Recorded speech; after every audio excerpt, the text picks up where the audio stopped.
ВМРО ДПМНЕ денеска повторно ја потенцираше важноста од експлоатација на рудите во државата и потребните измени во законот за експлоатација, нагласувајќи дека станува збор за голем државен, но и граѓански интерес. Во јавноста се појавија одредени шпекулации во врска со предложените измени на законот за минерални суровини. Сметаме дека е важно, јасно, прецизно и транспарентно да ги објасниме фактите, затоа што дел од изнесените тврдења не соодвојствуваат со содржината на самиот закон. Најнапред, клучно е да се нагласи: овие измени не представуваат дерегулација, ниту намалување на заштитата на животната средина. Предложените измени се прецизно таргетирани, ограничени по опфат и јасно дефинирани и се однесуваат исклучиво на јавни предпријатија, односно субјекти врз кои државата има директна или индиректна контрола, и на минерални суровини од јавен интерес, пред се енергетски минерали како јагленот и други ресурси со стратешко значење за државата. Од друга страна, социјалдемократите денеска повторно ја споменуваат темата за бугарските пасоши во владата и собранието. Во оваа влада на Христијан Мицкоски има повеќе бугарски пасоши од колку можевме да замислиме досега. Значи можеме веднаш на самиот почеток да заклучиме дека се работи всушност за влада на лажни патриоти со бугарски пасоши. И тоа, пазете, тоа се представници на влада која што треба нас наводно да го чуваат македонскиот национален идентитет, токму од бугарите, а влада и цела екипа која што е преполна со бугарски државјани. Сите тие се без проблем би можеле да се кандидираат на наредните парламентарни избори во Бугарија, може и на овие избори да се кандидираат затоа што поседуваат бугарски државјанства. Многу брзо, Министерството за дигитална трансформација ќе ја промовира апликацијата за дигитални лични документи. Да, ова е во стрикна надлежност на Министерството за внатрешни работи. Се работеше на физибилити студија за промена на начинот на издавање на личните документи во оваа пластична форма која што ги знаеме, а и компонента за нивна дигитализација. Ние знаете дека во финална фаза сме на подготовка на мобилната апликација М-услуги, која што ќе биде комбинација на дигитален паричник и сите услуги, електронски услуги за граѓаните во една апликација, за да немаме дуплирање, триплирање со апликации. Антоновски од Министерството за внатрешни работи очекува податоци за да се започне со креирање на апликацијата и за дигитален паричник. Во соработка со МВР се надевам дека малку застој имаше од нивна страна, се надевам дека ќе го надминат овој период за да ни дадат пристап до сегашните броеви и параметри на личните карти и возачките дозволи, а ние ќе работиме заштитата, но очекувам дека во текот на пролетта ќе ја промовираме апликацијата, тоа ќе го почне процесот на менување на другите закони. Некаде ќе треба да се менуваат законите, некаде можеме да одиме и со истата регулатива. Јас се надевам дека во теков на 26-та овие клучни закони кои што ни се за прифаќање на дигиталниот паричник ќе бидат донесени. Лесната пешадиска батальонска група ги задоволи НАТО стандардите. Оценета е како борбено подготвена за извршување на својата мисија преку 7 области. Од подготовка и проверка на подготвеност на целокупната документација, проследена со изведување на најразлични операции, преку заштитата на силите, заштита на информациите, командувањето и контрола и се разбира најпотребното логистичките капацитети на единицата. Во понеделник со почеток во 11 часот на армискиот полигон Кривола ќе се одржи ден за високи гости во рамките на вежбата Блесок 26.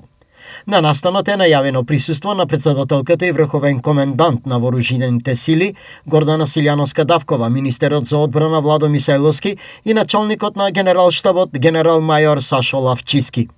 Според програмата се очекува и присуство на представник од командата на Сдружени сили на НАТО во Неапол. Во рамки на активностите ќе биде изведена тактичка вежба во ведување на лесна пешадиска батальонска група во офанзивни операции со цел демонстрација на оперативните способности на единицата. Велат од армијата на Република Македонија.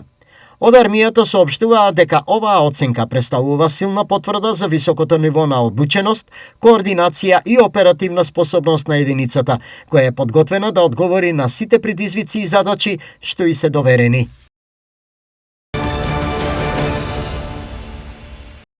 Министерството за здравство објави јавна набавка за 100 нови амбулантни возила со надградена медицинска опрема за јавните здравствени установи низ државата. Набавката на 100 нови амбулантни возила значително ќе го напреди капацитетот на здравствениот систем за одговор при итни состојби и ќе возможи побрза и поефикасна интервенција со брз и навремен транспорт на пациенти до соодветните здравствени установи. За возилата е предвидена надградена медицинска опрема, а со тоа што ќе се распределат во установите низ државата. Појасни министерот за здравство Азир Алиу. Вкупната вредност на инвестицијата е 461 милион 250 илјади денари, а во моментот е во тек законскиот рок за поднесување понуди. И покрај кризата на Блискиот Исток, во првите 3 месеци од годинава во Албанија престојувале 1,67 милиони туристи, што укажува дека туризмот повторно ќе биде во пораст годинава. Според Институтот за статистика, само во март имало 609.000 туристи, 10% повеќе споредено со истиот месец минатата година, кои посетиле разни градови или се сретнале со роднини или имале медицински услуги. Посетителите од Африка исто така бележат зголемувања, а и пристигнувањата од Америка достигнаа 13.000 само во март. Околу 2 милиони транзитни туристи патувале во други земји, а 576.000, од кои 90% дошле од Јужна Европа. Меѓународната комисија за кривични трибунали во Хаг ќе одлучува за новото барање Ратко Младих, кој бара да биде пуштен на лекување во Србија, но не соопштува детали за неговата здравствена состојба. Од комисијата изјавија дека имаат обврска да ја заштитат приватноста и доверливоста на медицинските податоци на сите осудени лица што издржуваат казна. Барањето за ослободување на лекување го потврди неговиот син Дарко Младик, кој изјави дека документите се веќе доставени до Хаг и дека очекува одлука во краток рок. Тој тврди дека здравствената состојба на Младик е сериозно влошена и дека семејството бара негово префрлање во Србија од хуманитарни причини. Во случај на евентуален мировен договор помеѓу Иран и Соединетите Американски држави, Турција би можела да учествува во операциите за расчистување на мини во Ормузскиот теснец, потврди министерот за надворешни работи на Турција Хакан Фидан. Според него, Турција гледа позитивно на ваквите активности и ги смета за хуманитарна обврска, објави Ројтерс. Операциите за деминирање би ги спроведувал технички тим, составен од представници на неколку земји, кој би бил формиран по евентуалниот договор меѓу Иран и САД. Новата сезона на тутунопроизводството започнува со круцијалната тема за производителите. Тие очекуваат 10 евра за килограм со оглед на новите трошоци поврзани со горивата, земјоделските препарати и работната сила. Ние, тутунарите, бараме 10 евра во килограм да биде, бидејќи, како што знаеме, самите нафтите деривати се веќе отидени на до 100 денара веќе, веќе кажи, репроматеријалите и целите работи се многу тешки услови веќе се за тутунарите, а оваа моментална цена што е незадоволителна за нас тутунарите. Во овој момент активностите со производството се во следнава фаза. Оваа година веќе може да кажам веќе каде да дека се почне веќе сејбата на тутунот. Дури некој гледаме на порталите на интернет веќе некаде има почнато тутун, но како да ви кажам, уште не е баш погодно добро времето, бидејќи малку има заладување, температурите, климатските промени ги имаме. И значи веќе дека да е 1 мај, тамо 2 мај, веќе активно ќе се почне со сејдба на тутунот. Напоредно, производителите ги очекуваат и субвенциите кои сега им се клучни, потребни за инвестиција на новата реколта. Инвестиции се најни неопходни моментално, бидејќи, како што пред малку реков, сите стандарди, репроматеријали, губривата, нафтени дваци се поскапени и тутунарите ние бараме што подхитно да се дадат субвенциите. Да апелираме и до Министерството, и до министерот, и до сите надлежни органи да се поврати старата паѓање на субвенциите за 100 денари и тоа што може подхитно и по најкратка постапка да барем до сејдбата на тутунот. Тутунопроизводството во Македонија годинава бележи значителен раст, со очекувања за рекордно производство од над 31 милион килограми. Според податоците на Сојузот на тутунски здруженија, склучени се над 35.000 договори за обработка на околу 15.000 хектари, што представува зголемување од повеќе од 10% во однос на лани.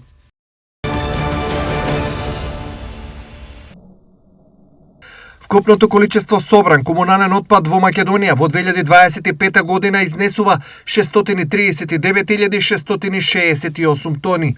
Споредено со 2024 година, акумулираниот отпад во 2025 година бележи зголемување од 0,3%. Зголемувањето се должи на зголемениот број населени места вклучени во системот за колективно собирање отпад. Најголемо количество собран комунален отпад е забележано во Скопскиот регион – 178.953 тони или 28% од вкупното собрано количество. Од него 537.341 тон или 84% се собрани од домаќинствата, а останатите 16% од правни и физички лица, односно комерцијален отпад. Зголемувањето на отпадната количина го нагласува проблемот со негово одлагање и проблемот со дивите депонии. Некои општини проблемот го решаваат со нивно чистење. Во моментот пак се соочуваме со нови депонии, мини, кои беа претходно 50 на број, сега се многу повеќе редуцирани, но во континуитет населението си го одлага отпадот каде ќе му е најпогодно на него и така пред се мора да ја подигнеме свеста кај населението, мора да ги засилиме контролите и мора таа чистотна култура да ја зголемиме кај луѓето. Се појавуваат места каде што никнуваат, да речам, диви депонии, но се обидуваме да ги тековно расчистуваме, но поважно е да превенираме, односно да апелираме до граѓаните да не се случуваат вакви појави, иако периодов е зголемена потребата од комунален отпад или оној отпад кој што е од дворовите, од бавчите, од нивите во самите населени места. Идентично постапуваат и други општини, но проблемот е далеку од решавање, бидејќи во источниот регион се уште во место стои почетокот на изградба на централна депонија. Станува збор за голем проект кој ми се чини дека крајно ќе го реши проблемот со депониите во Источна Македонија. Тука ќе имаме неколку оддели, бидејќи ги посетуваме обуките и сите пропратни активности кои се за реализација на овој проект. И тука ќе имаме голема селекција на отпадот, ќе имаме една голема акција на чистење на мини депониите во моментот што ги имаме во истокот и одлагање на целокупниот отпад во регионалната депонија, која ќе е последните европски и светски стандарди. Ова е решението кое што со години го се работи на реализација на нови проект. Регионалната депонија која што е очекувана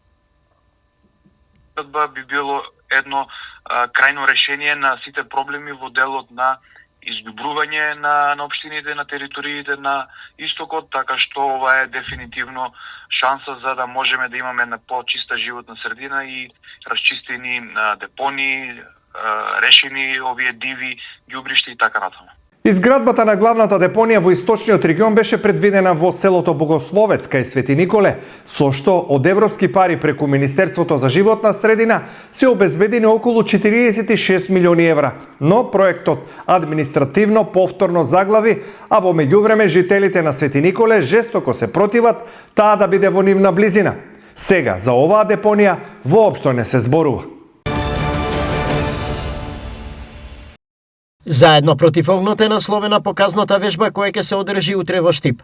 На истата учество ќе земаат членови од 7 доброволни противпожарни друштва од исто толку општини од регионот. Ќе симулираме шумски пожар, како да се справим со шумскиот пожар и сето тоа ќе биде презентирано, ќе биде опфатено со многу повеќе возила од ресурси на нашите доброволни друштва. Што е целта на показната вежба? Да презентираме на луѓето што ќе бидат таму присутни и воедно ги поканувам во поголем број да бидат присутни, да видат, да ги донесат своите најмлади членови од фамилиите, да видат како би се снашле во некој таков даден момент кога ќе се во природа, да знаат како да изреагираат. Освен показната вежба, Штипското доброволно противпожарно друштво има во план едукативни средби да реализира со основците и средношколците. Сакаме да продолжиме и ова со повише показни вежби, да одиме по школите, да покажуваме како најмладите да знаат да се справат после тоа ако се нешто деси. Организатор на вежбата е Штипското доброволно противпожарно друштво, подржано од општината и професионалната територијална противпожарна единица од Штип. Планираат вежбата да прерасне во традиционална со цел демонстрација на подготвеност и координација при справување со шумски пожари и други непредвидливи ситуации. Вежбата ќе се одржи во реонот Сутлак, кај фудбалското игралиште со почеток во 14 часот. Одбојкарите на Штип УГД од синоќа се државни шампиони. Напишаа спортска историја откако во финалниот меч во 3 сета го победија тимот на Борец од Велес. Со оваа победа, штипските одбојкари за прв пат станаа и државни шампиони. Искрено чувството можам да кажам дека е неверојатно. Прва титула и тоа нешто не можеш да го пишеш лесно и со зборови, нели има многу емоции, многу измешани чувства. Секако нели позади целиот овој успех стои огромна работа, многу тешки тренинзи, моменти кога стварно нели не било лесно но ние нели сме останале до крај издржливи и ете како што гледате резултатите стварно си го направија своето. Предходно екипата на Штип УГД го освои купот на Македонија со што оваа сезона е историски најуспешна за одбојката во Штип. Да, сега со двојна круна, освојување на пехарот пред 2-3 недели и лигашката титула, прволигашката титула. Кој е потенцијалот на штипската екипа во европски рамки? Да, мислам дека има потенцијал за европски рамки, како што видовме и оваа сезона на почетокот, бевме учесници во Челендж купот. Еден прв чекор за нас како клуб оваа година, историја нели? Но оваа година мислам дека ќе биде, не знам уште да кажам точно и конкретно, но мислам дека ќе одиме еден чекор понапред. Според капитенот Крстевски, ова можеби е крај на сезоната, но е почеток на шампионска приказна. Како капитен сум стварно горд на оваа екипа, не само поради титулата и начин на кој што стигнавме до неа, стварно беше тешко, но секој од нас го даде максимумот и се жртвуваше на еден начин за тимот и тоа на крај не се покажа со освојувањето на двата пехари. Исто така е голема работа за нас како клуб и за градот Штип, нели? И секој нема да застанеме тука, треба само да ни биде ова една мотивација да продолжиме уште посилно и уште погладни за успех. Ова можеби нели е крај на сезоната, но е почеток на една шампионска приказна. 1300 учесници во сите категории утре ќе настапат на традиционалната трка Superior Runs 2026 во Штип. И годинава за настанот има големо внимание. Се очекуваат неколку илјади посетители поради што во Штип ќе биде променет и сообраќајниот режим. Целта на овој евент не е буквално да организираме трка на која што ќе се собереме одреден број на граѓани и ќе трчаме, туку генерално е да ги поттикнеме сите млади, сите повозрастни, целата наша граѓаните од цел Штип, а па и околината. Имаме голем број надпреварувачи од цела Македонија, дури имаме и од Бугарија, Србија, буквално од регионот секаде. Колку учесници се пријавени за овогодинешната трка? Значи, четврта година поред бројот оди се погоре и погоре, до сега има 1300 учесници, кои што кажав од секаде, така да се надеваме дека ќе ни дојдат сите и ќе истрчаме дали круг, дали два, како што е планирано. Кои активности се преземени за безбедноста на тркачите, но и на посетителите? Безбедноста е приоритет како за нас како организатори, така и за помагателите на овој настан. Помагателите секако ни се МВР или полициска станица овде во Штип, како и сообраќајната, така и овде централната, противпожарната станица која секојаш си тука како подрачка, Црвениот крст и здравствениот дом, така да имаме инволвирано се што е од државна институција која што нормално би ни помогнала за максимална безбедност на настанот и дополнително имаме 150 и плюс волонтери кои што се по целата траекторија на трката, кои што ни помагаат секојдневно и пред настанот и на самиот настан за се да помине во најдобар ред. Огромниот интерес и се поголемата популарност на настанот. Оваа трка, која е организирана од диспеч компанијата Superior, со мотото Стани и трчај, за цел има подигнување на свеста на здравието кај постарите, но пред се и кај помладите. Општина Виница денеска беше во знакот на екологијата и заедништвото преку големата акција Зелен чекор 2026, која обедини над 800 волонтери со една заедничка цел – почиста, побезбедна и поубава животна средина. Акцијата се реализираше на повеќе локации низ градот, а организаторите спроведоа добро координирана и динамична програма. Настанот заврши со заедничко дружење на градскиот плоштад во Виница. По сообраќај на несреќа во Кина во која загинал млад човек, неговото семејство ангажирало тим за вештачка интелигенција за да создаде негов дигитален близнак со цел да ја утеши неговата мајка. Мајката, која има здравствени проблеми, не знае дека нејзиниот син починал. Вештачката интелигенција, модел направен врз основа на фотографии, видеа и аудио снимки, изгледа и се однесува речиси идентично како него, дури имитира и негови навики во говорот. Виртуелниот син секојдневно разговара со мајката преку видеоповици, а таа му дава совети да се чува, да јаде добро и да носи топла облека, додека тој одговара дека е зафатен и работи во друг град. Мајката верува дека нејзиниот син не жив и дека ќе се врати дома кога ќе заработи доволно пари. Случајот предизвика голема дебата на интернет. Дел од луѓето го сметаат за трогателен начин за улеснување на тагата, додека други сметаат дека се работи за опасна измама, која може да предизвика уште поголема болка кога вистината ќе излезе на виделина.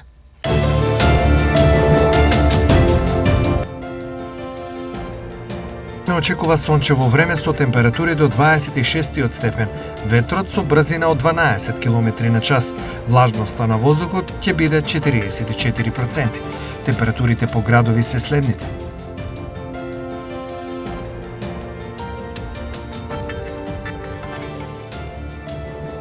Штип 24, Карминци 25, Пробиштип 23, Чешиново, Блешево 25, Кочани 26 степени.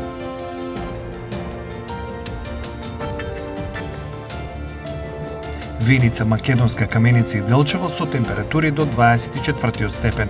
Во Пехчево и Берово максимални 21 степен.